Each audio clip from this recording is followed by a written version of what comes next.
Hi guys, welcome back to my channel. So today, hindi muna ako punta sa mga store. Pero tatry ko pumunta sa Nike or Foot Locker.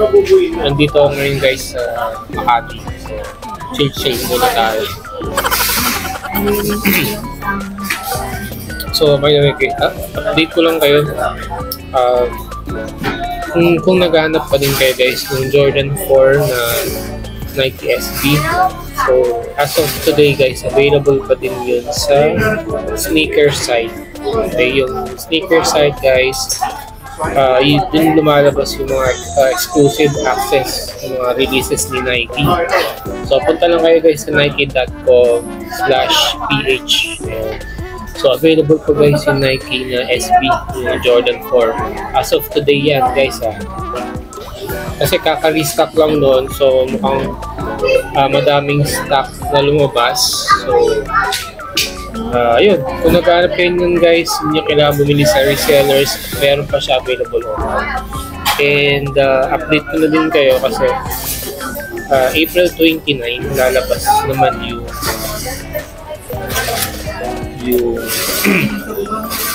magre-restock ulit yung Kobe 8 Pro na What the Kobe. So may restock ulit nun guys. So doon sa mga hindi nakabili, yan, may restock sila sa April 29.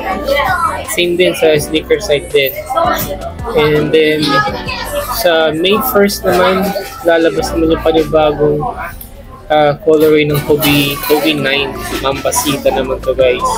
May 1st yan lalabas, so abangan nyo din. Ayan. Tapos so yun, so ginawa ko itong video na ito guys, para dun sa mga nag-i-inquire, kasi marami nag-PPM sa akin at sa mga comment section na din na maraming gusto magpasabay. So actually never ko pang ginawa yung magpasabay kasi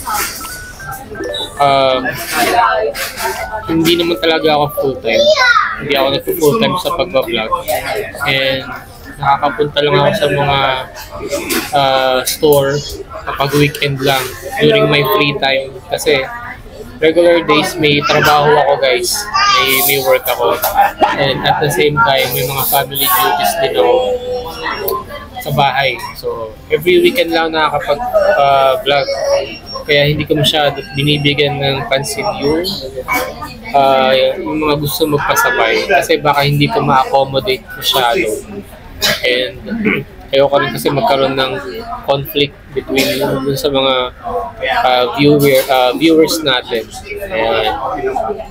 Pero since marami nang nag-request o nag-PPM, nag-call sa mga comment section ng mga kung pwede magpasabay, so bali pinag-isipan ko din mabuti guys kung what if subukan ko lang, i-try ko lang.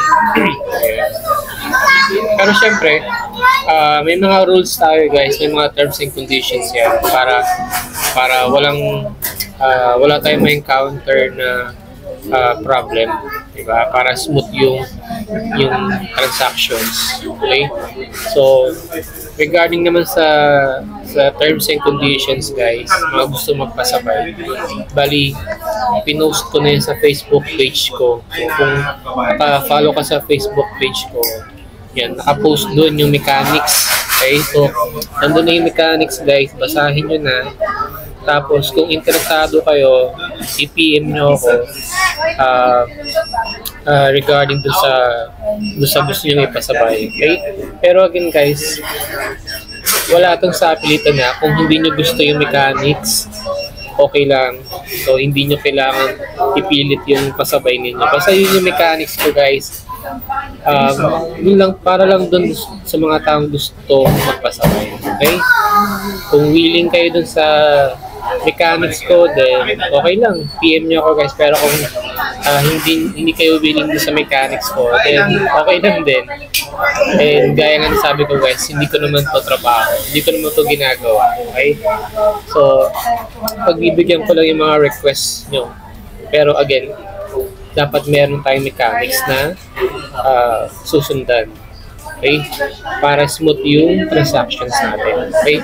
So, ayun guys, naka-post yung mechanics sa Facebook page ko. basahin nyo na lang. Tapos yun, okay, kung interesado kayo, PM nyo ako.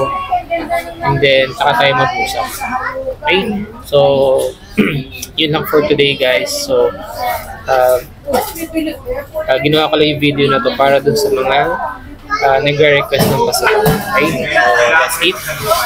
Thank you for watching and thank you sa mga nag-subscribe.